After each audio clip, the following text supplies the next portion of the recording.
से सांगीति सूत्र के बारे में मैं धम्मदेशना करूंगा। सांगीति सूत्र जो है वो दीघ निकाय का 33वां सूत्र है। सांगीति सूत्र, संगति के मतलब होता है संगायन। तो इसके बारे में बताने से पहले मैं अभी आप सभी को इस सूत्र के बारे में थोड़ा सा जो बैकग्राउंड है इनके बारे में बताऊंगा। एक समय की बात है, हमारा तथागत सम्यक संबुद्ध 500 भिक्षुओं के साथ में मल्ल करके जगह थे, वहां पे जो रहत थे उनको बोला कि यहाँ से अभी मुझे कमर में दर्द है, इसलिए मैं थोड़ा लेटना चाहता हूं और यहाँ से जो सूत्र कंटिन्यू करने के लिए हमारा तथागत सम्यक संबुद्ध सारिपुत्र को बताए थे। तो सारिपुत्र उसी समय सारिपुत्र का आभास हुआ कि जो निगंठनाथ, जो जैन का जो गुरु थे महावीर, जिसे उनका देहांत का। तो जैसे ही महावीर का देहांत होने के बाद उनके शिष्यों 2 गुट में बट गए। 2 गुट बटने के बाद आपस में झगड़ा करना शुरू कर दिए। उनके महावीर का जो बताए हुए जो शिक्षा था उस पे एक ग्रुप बता रहा था कि ये जो ऐसा हमारा गुरु महावीर जो गुरु थे वो नहीं बताएं। दूसरा ग्रुप का जो लोग थे उन्होंने बताया कि इस तरह से बताएं करके। तो काफी दोनों में एक दूसरे को स्वीकार नहीं करना चाहते थे कि नहीं, जो आप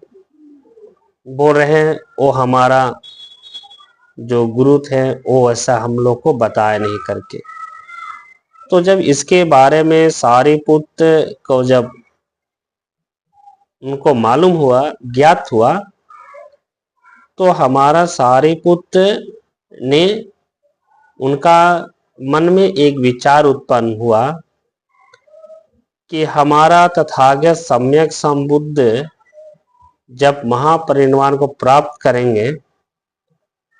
हो सकता है कि ऐसा ही झगड़ा हम लोग भिक्षु संघ में भी उत्पन्न हो सकता है उनके उपदेश को लेकर के। तो हमारा तथागत सम्यक संबुद्ध का जो उपदेश है उस उपदेश को कैसे कर करके हम लोग बचाना चाहिए, तो उनके लिए हमें क्या करना चाहिए। तो ये अभी इतना सा ये बैकग्राउंड था। इसके बाद में सारिपुत्र जितने भी जो बुद्ध का जो उपदेश था, तो इन्हें 1 से लेकर के 10 भाग में, इन्हें एक उपदेश एक भाग में बांटे। 2 उपदेश, 2 जैसे नामंच रूपंच, जैसे 2 उपदेश हुए। 3 उपदेश जो है अनिश्चय, दुख, अनात्म, इस तरह करके 4था, 5वां, 6ठा, 7वां, 8वां, 9वां, 10वां। तो 1 से लेकर करके 10 नंबरिंग यानी जो जो एक में जो उपदेश आती, एक प्रकार का उपदेश है, उसे एक में रखा गया। दूसरे जो नंबर था, जो दो नंबर का जो उपदेश होता, उनको 2 नंबर में रखा गया। तो इसका मूल सिद्धांत ये था, इनका जो मुख्य जो कारण ये थे कि बाद में हमारा तथागत सम्यक संबुद्ध जब महापरिनिर्वाण को प्राप्त करेंगे, कोई भी उनका उपदेश को मिस इंटरप्रेट ना करे करके, इस तरह से करके उन्होंने हमारा सम्यक संबुद्ध का जो उपदेश तो था वो 10 भागों में बांटे करके। तो शायद आप सभी को मालूम होगा कि हमारा तथागत सम्यक संबुद्ध का महापरिनिर्वाण होने से पहले उनसे पूछा गया था कि आपको जाने के बाद ये संघ का कौन लीड करेंगे। तो हमारा तथागत सम्यक संबुद्ध बोलते हैं कि जो मेरे द्वारा धम्म और विनय जो मैंने आप सभी को बताए हैं, वही आपका गुरु होगा। तो जब ये महापरिनिर्वाण होने के बाद यदि हम संगति के बारे में बातचीत करते हैं, तो यही जब महापरिनिर्वाण प्राप्त होने के बाद ठीक 3 माह यानी 3 महीने के बाद जितनी भी संगति जो इतिहास में हुआ है, उसका एक ही पर्पस था, एक ही उद्देश्य था कि हमारा तथागत सम्यक संबुद्ध के द्वारा जो बुद्ध वचन या उनका जो उपदेश या उनका धम्म, जो ओरिजिनल जो फॉर्म जो है, उसी में हम लोग सुरक्षा करेंगे करके। तो शायद आप सभी को ये चीज बताना चाहूंगा कि हमारा जब महापरिनिर्वाण प्राप्त, हमारा तथागत सम्यक संबुद्ध जब महापरिनिर्वाण प्राप्त हुए, तो 3 महीना के बाद सबसे पहला जो संगायन संगति जो हमारा एक सत्यपंज यहाँ राजगीर में हुआ था। इनका जो पैट्रोनजन ये राजा अजातशत्रु कर रहे थे, जिसमें आपको 500 अरहंत इसमें पार्टिसिपेट किए थे। और इस काउंसिल का जो प्रेसिडेंट थे वो महाकाश्यप थे। तो ये जो मूल पहला हम इतिहास बुद्ध शासन के पहला अगर हम लोग देखते इतिहास में देखते हैं, तो ये जो पहला स्टेप था इन्हें पूरा बुद्ध शासन का हिस्ट्री में, क्योंकि ये जो सभी काउंसिल बुद्धिस्ट काउंसिल को रखने का या मतलब कि उनको काउंसिल को करने का मूल मुख्य उद्देश्य था कि हमें किसी भी प्रकार से बुद्ध का जो उनका शुद्धम है, इन्हीं जो ओरिजिनल जो फॉर्म उनका जो उपदेश है, हम कभी भी इसको मिक्स नहीं होने देंगे। तो आप जैसे जानते हैं कि महापरिनिर्वाण के बाद में सुबुद्ध नाम का एक भिक्षु ने उनका जो कमेंडमेंट था, जब हमारा सम्यक संबुद्ध का भी महापरिनिर्वाण हो गया, अब हम लोग जो भी चाहेंगे वो चीज कर सकते हैं करके। तो ये स्टेटमेंट कोई मामूली स्टेटमेंट नहीं था, कोई सामान्य स्टेटमेंट नहीं था। इस स्टेटमेंट से पूरा जहां वहां पे उपस्थित हमारे जो भिक्षुगण थे, अरहंत थे, जब ये स्टेटमेंट उन अरहंत हमारे कश्यप महाकाश्यप के रहतन जो रहते हैं, उनके जितने भी अरहंत हैं वहां पे उपस्थित है, उनका कान में जाने के बाद में उन लोगों को एक प्रकार से एक प्रकार से उनको मन में सोचा, यदि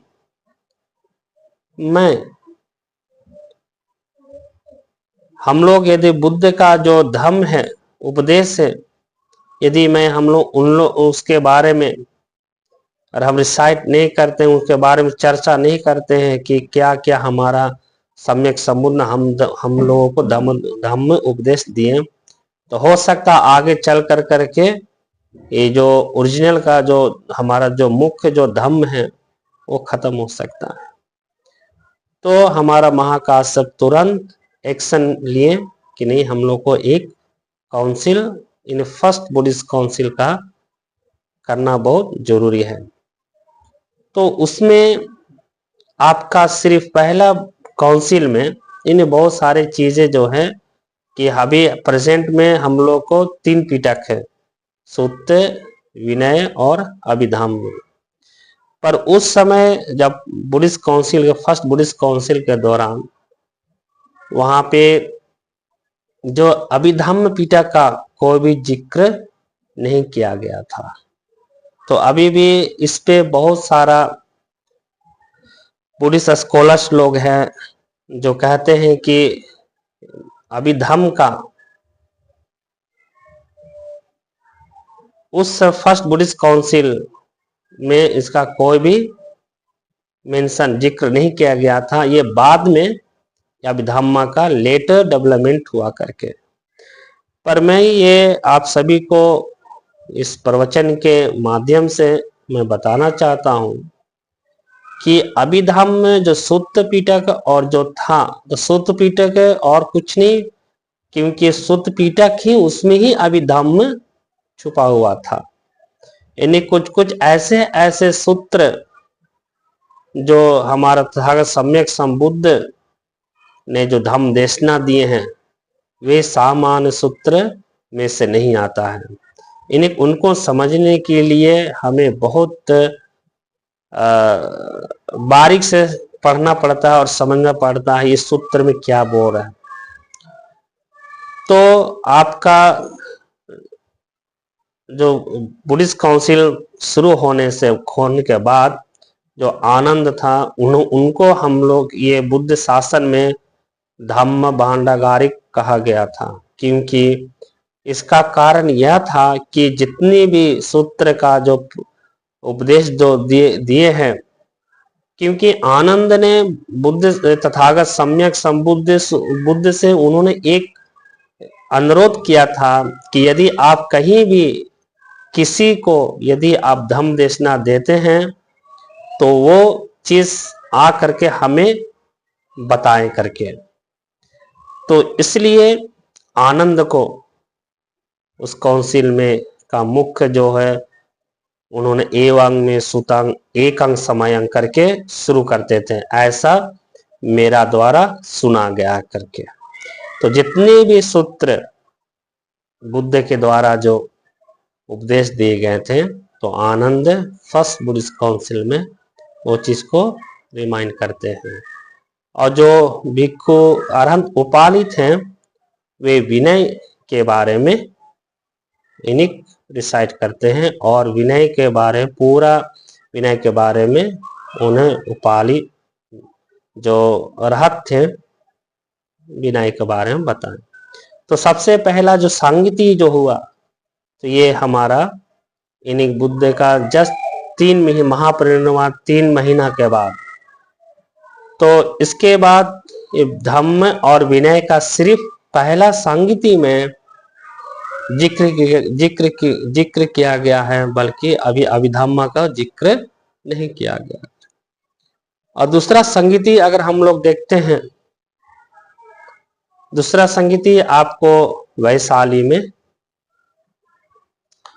हुआ था, जिसका मूल उपदेश था कि 10 जो नियम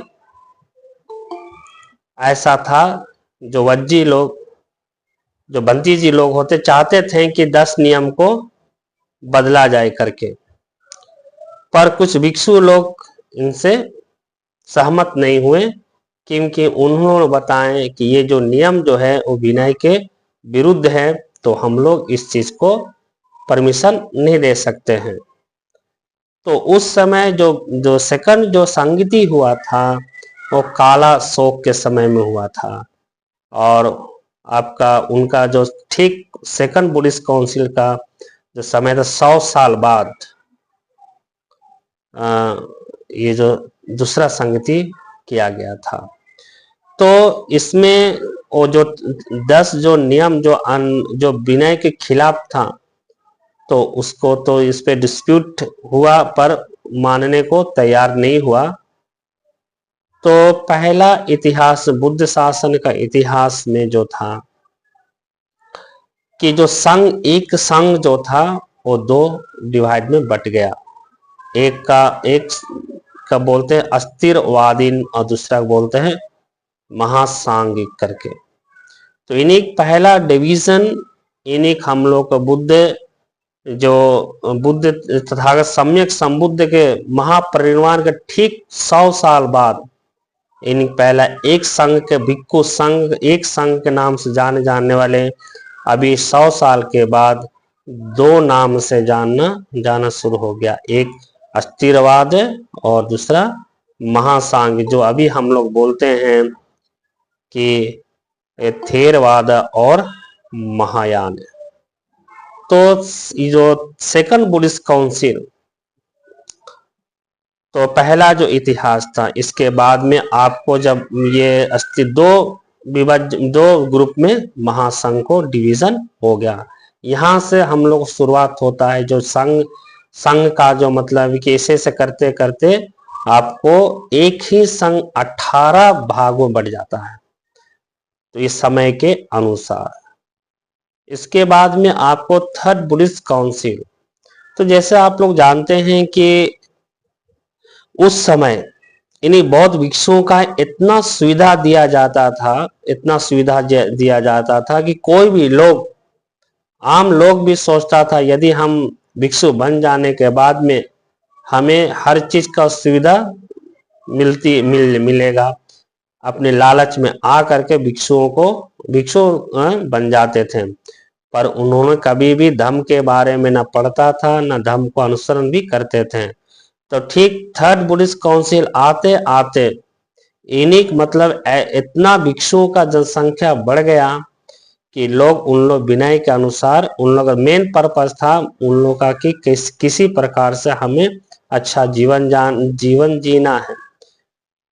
तो जो थर्ड बुद्धिस्ट काउंसिल जो संगति जो बोलते हैं, वे वैशाली में इन्हीं पाटलिपुत्र में हुआ था, इन्हीं किंग अशोक सम्राट के समय में। तो जब ये अशोक सम्राट के समय में इनका जो लीड कर रहे थे मोगलीपुत्र थे, तो ये इतिहास का बहुत ही महत्वपूर्ण संगति था, क्योंकि इसी संगति के दौरान, इसी संगायन के दौरान जो बुद्ध जो अभिधम्म पिटक जो हम बोलते हैं, अभी हम लोग बोलते हैं, उनका नाम जिक्र किया गया अभिधम्म पिटक।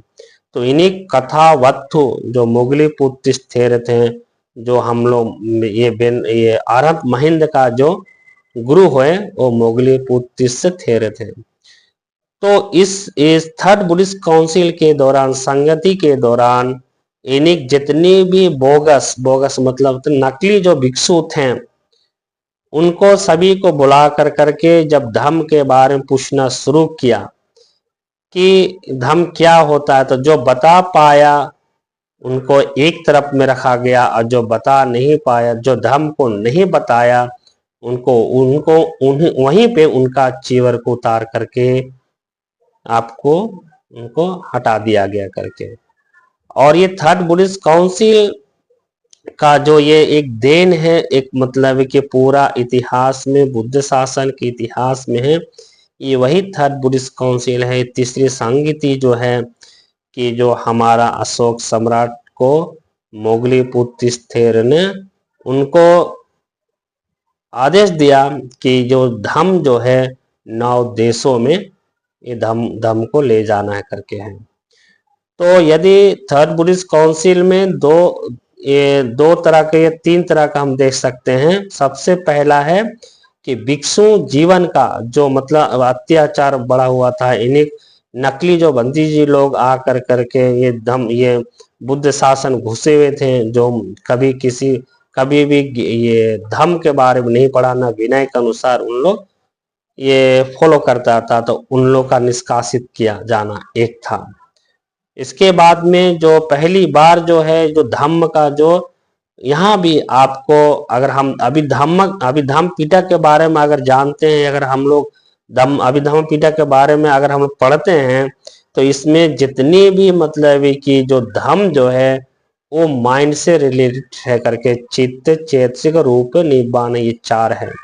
तो ये धम्म जो मतलब है कि आप चित्त है तो चित्त कितना है, यानी यहाँ भी मतलब है कि आपको नंबरिंग कर दिया गया है करके, क्योंकि जिस तरह से हम लोग बोलते हैं मैथमेटिक्स, जैसे गणित होता है, गणित का जो फॉर्मूला होता है वे चाहे मतलब कि आप यानी कोई भी देश का हो, वो एक ही फॉर्मूला को यूज कर सकता है, वो फॉर्मूला दूसरा फॉर्मूला यूज नहीं करता, क्योंकि गणित का जो फॉर्मूला होती है उसका एक ही सिद्धांत होता है। तो उसी प्रकार से जो बुद्ध जो उस समय मोगली पुत्र ठहरे थे, तो इन्हीं को कथावत्थु का उन्होंने एक किताब को कंपोज किए थे। इसके बाद में वो थर्ड बुद्धिस्ट काउंसिल जो संगति जो थे हुआ, उनके खत्म होने के बाद में उन्होंने एक अपनी राजा अशोक सम्राट को बताएं कि आपको ये जो धम्म को जो है 9 देशों में, जिससे पहले मैं बताया हूं कि 9 देशों में इनको प्रचार को करना है। तो ये तीसरा जो संगायन का ही देन है, जो आज पूरा विश्व में जो अभी बौद्ध धर्म जो फैला हुआ है, आज हम लोग सब देख रहे हैं, देखते हैं, जानते भी हैं कि आज का जो जितने भी बुद्ध का जो प्रचार प्रसार हुआ है, ये हमारा अशोक सम्राट का देन है। क्योंकि अशोक सम्राट हम लोग के लिए ही बल्कि नहीं, पूरे भारत के लिए नहीं, पूरे दुनिया के लिए उन्होंने ऐसा एक मिसाइल कायम खड़ा किया, एक ऐसा उपहार लोगों में धर्म ये संसार में दिया कि आज देखिए इन्हीं अशोक सम्राट का ही जो उनका देन। यदि ये थर्ड बुद्धिस्ट काउंसिल ना हो, आप थोड़ा सा जरा आप विचार कीजिए, यदि थर्ड बुद्धिस्ट काउंसिल यदि ना होता, तो हमारा बुद्ध का जो ये धम्म है वो अगर यही सिर्फ रहता, हो सकता था कि आज वो पूरा भारत से लुप्त हो जाता। पर हमारा जो थर्ड बुद्धिस्ट काउंसिल का जो है जो देन है, जो हमारा बुद्ध को जो उपदेश था, धम्म था, वो पहले इन विदेशों में गया करके, वहां पर जाने के बाद में वहां पे बहुत अच्छी तरह से इनका विकसित हुआ करके, जो आज हम लोग कहीं भी हम लोग बातचीत करते हैं कि देश में बुद्ध धर्म का बहुत उत्थान हुआ है, बहुत विकास हुआ है, वहाँ का कल्चर भी देखा जाए तो बहुत अच्छा है करके। क्योंकि हम लोग को समझना है कि आज मैं आप लोग को संगति के बारे में इसलिए बता रहा हूँ कि ये जो सूत्र के अंदर में बहुत सारे विषय जो हैं, वो विषय पूरा हम बता नहीं सकता, क्योंकि एक से लेकर 10 तक है। पर उनका जो संगति जो है, संगति जो मेन जो मतलब उनका थीम जो है इस सूत्र का, उस सूत्र को लेकर उनका पर्पस क्या था, इस सूत्र का मतलब है कि ये बताने का क्या मतलब मेन था, क्यों टीचिंग्स और धर्म को क्यों न्यूमेरिकल ऑर्डर में ये हर सजाया गया करके। इसलिए मैं समझा कि अगर बताने के लिए अभी धम्म भी बता सकता हूँ, पर संगति के किस लिए, क्योंकि वो शुरू से यानी जो हमारा फर्स्ट बुद्धिस्ट काउंसिल से लेकर के छठा बुद्धिस्ट काउंसिल संगति को देखते हैं कि बुद्ध का जो टीचिंग्स है, हर लोग ने अपना अपना प्रयास किया उनको प्रिजर्व करने के लिए। इसलिए मैं संगीति के बारे में, क्योंकि मैं जानता हूं कि आप बहुत से लोग हैं जो संगीति के बारे में सुन चुके हैं, पर संगीति का मेन जो थीम जो है, मैं बाद में आप लोग को इस बताऊंगा और ये समझाऊंगा इसका मेन पॉइंट क्या है करके। तो थर्ड बुद्धिस्ट काउंसिल, इसके बाद में जो चौथा जो संगीति होता है, शायद आप मतलब कि जानते होंगे कि चौथा जो संगीति जो होता है ये दो जगह का नाम दिया गया है, एक कश्मीर में होता है जो कनिष्क के अंदर में होता है, और एक जो होता है श्रीलंका में होता है। ये चौथा बुद्धिस्ट जो काउंसिल हुआ था,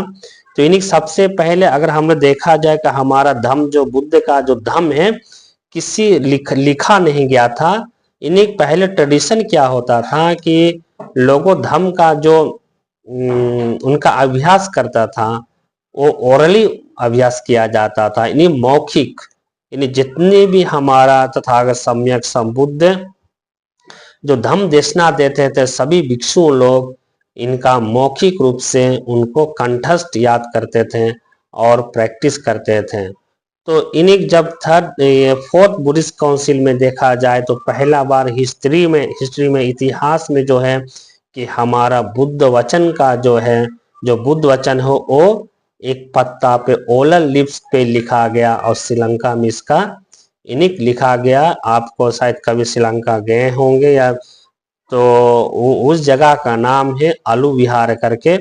अभी भी उस जगह है, वहां पर जाएंगे तो त्रिपिटक के बारे में बहुत अच्छी तरह से जानकारी आप ले सकते हैं कि इतिहास में। तो सोचिए कि हम लोग बहुत ही भाग्यशाली हैं यदि वो उस समय हमारा तथागत सम्यक संबुद्ध का अगर ये ओला लिप्स में अगर धम्म जो लिखा नहीं गया होता तो शायद हम लोग के पास वो आज बुद्ध का जो धम्म क्या है वो हम लोग पास मौजूद नहीं होता करके, क्योंकि ओरली जो प्रैक्टिस ट्रेडिशन होता है वो हमेशा रहता नहीं है।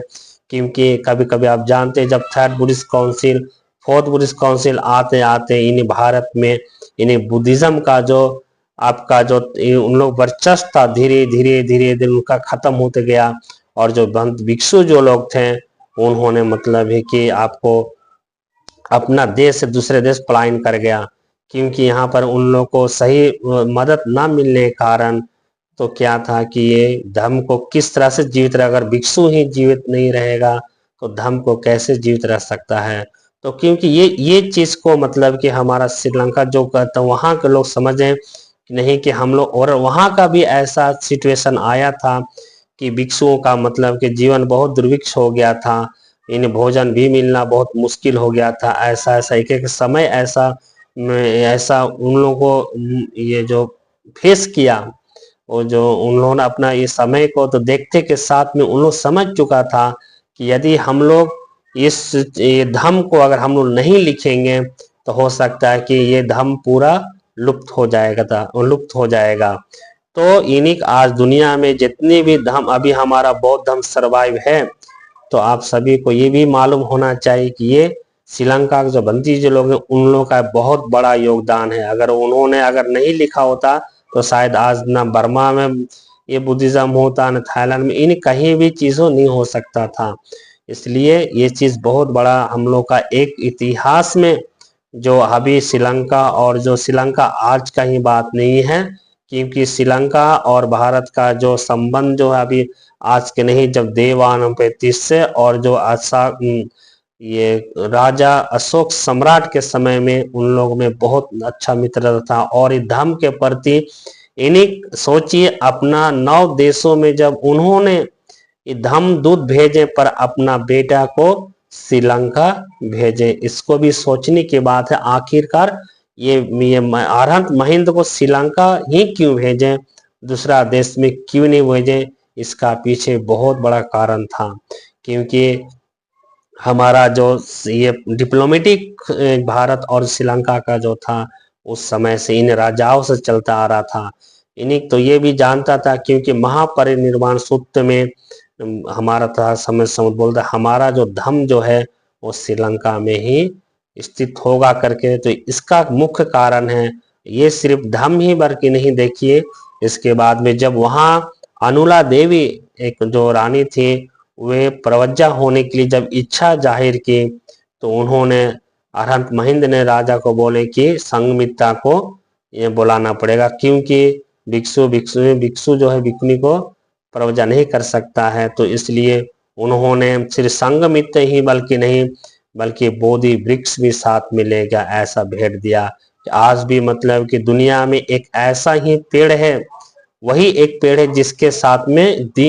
तारीख के साथ में उपलब्ध है, बाकी दूसरा दुनिया में कोई ऐसा पेड़ जिसका तारीख आज तक किसी बता नहीं सकता है। पर आपको जब अनुराधापुर में जाएंगे जो ये बोधि वृक्ष देखेंगे तो वही आज सरवाइव, जो तारीख के साथ में अभी भी वो बोधि वृक्ष सरवाइव कर रही है करके।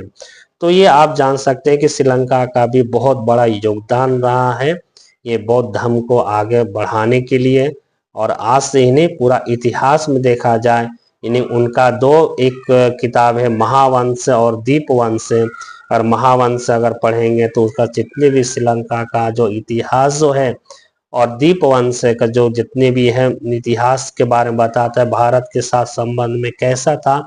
अशोक सम्राट के समय में उन लोगों का संबंध कैसा, लेन देन कैसा था, किस तरह से उन लोग डिप्लोमेटिक एक दूसरे को मतलब मान सम्मान करते थे। तो ये महावंश में पढ़ने से बहुत सारा चीजें हम लोग को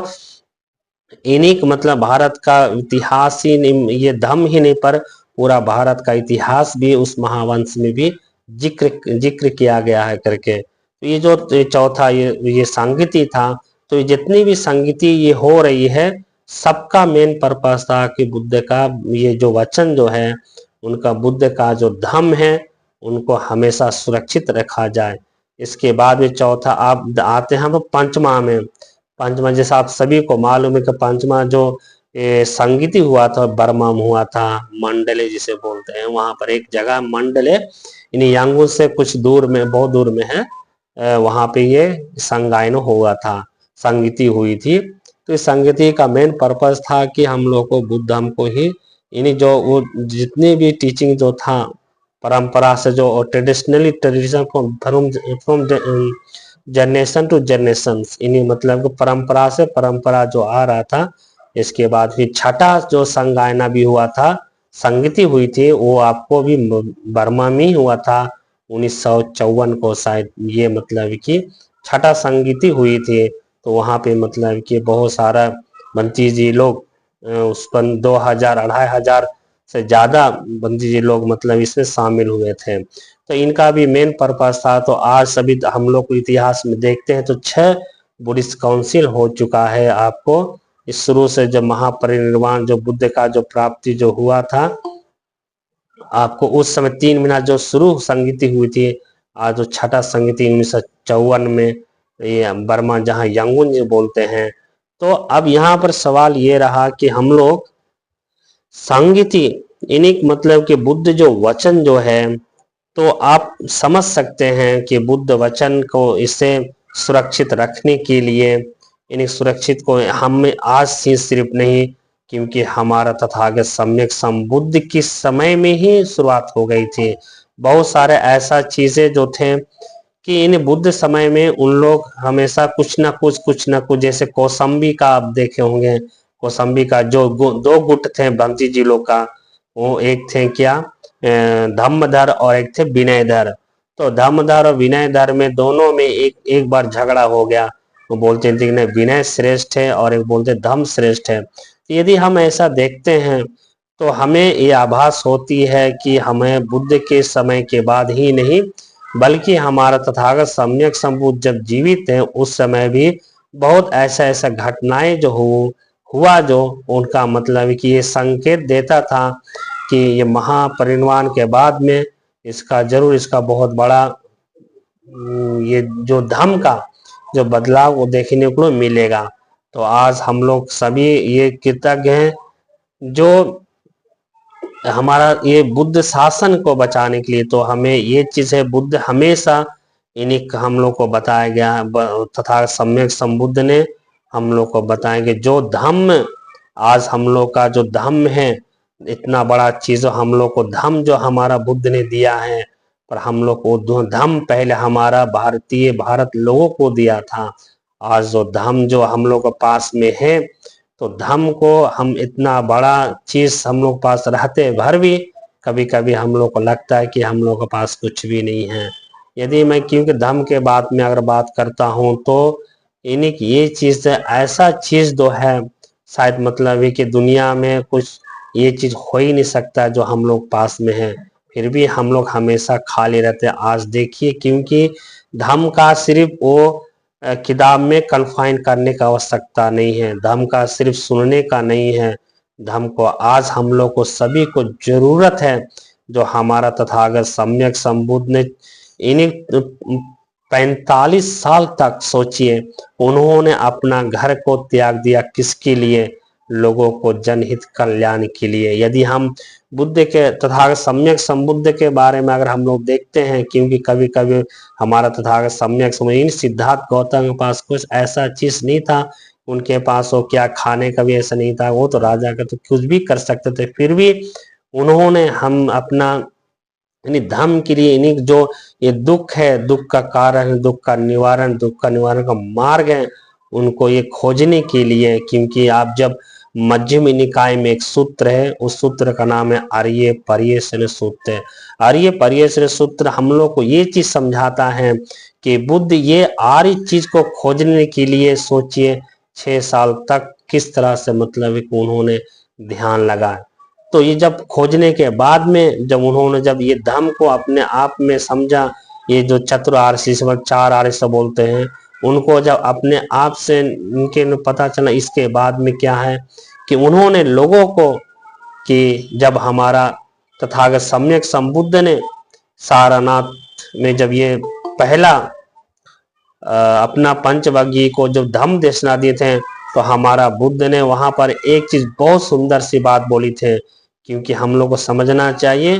कि हमारा जो बौद्ध धर्म है वो किसी एक विषय का नहीं है, एक ग्रुप का नहीं, बहुजन हिताय बहुजन सुखाय। तो आज जितनी भी हमारा जो बौद्ध धर्म जो होता है, ये धर्म है, तो उन्होंने बोला कि ठीक है, भिक्षुओं जैसे जिस तरह से मैं मुक्त हूँ राग द्वेष मोह से, उस तरह से तुम सभी लोग भी मुक्त हो, अरहंत हो, और लोगों के लिए, हित के लिए, सुख के लिए, कल्याण के लिए धम्म देशना दीजिए। क्योंकि कभी बुद्ध ने हमारा तथा सम्यक संबुद्ध ने कभी ऐसा नहीं बोले कि अपने हित के लिए नहीं। ये चीज हम लोग को सभी बौद्ध उपासकाएं को, उपासक को मतलब है कि ये समझना है। और बुद्ध का जो धम्म क्या है आपको गहराई में समझना पड़ेगा। यदि बुद्ध का धम्म अगर आपको गहराई में समझ में नहीं आता है, उनका सारा को अगर समझ में नहीं आता है, तो आप कुछ भी इन्हीं का मतलब उससे बहुत भयानक है जो कुछ नहीं जानता है।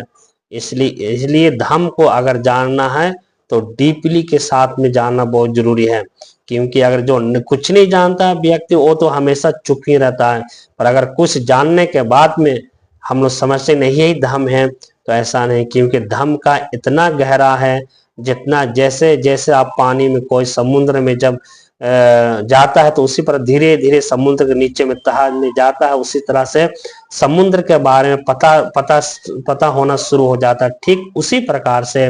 धम्म भी समुद्र की जैसा ही है। जो व्यक्ति धम्म में अगर डूबता है तो धीरे धीरे जैसे जैसे वो डूबना शुरू होता है, उनको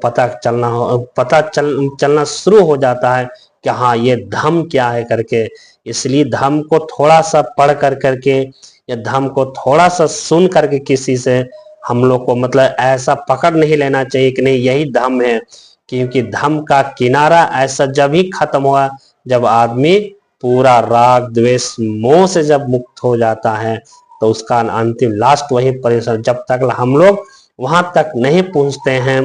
तब तक समझिए कि हम लोग को जानने के बहुत जरूरी है,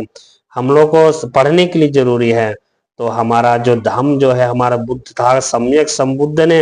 इन 6 साल तपस्या करने के पश्चात हम लोग को ये धम्म को जो दिए, दान जो दिए हैं, ये धम्म का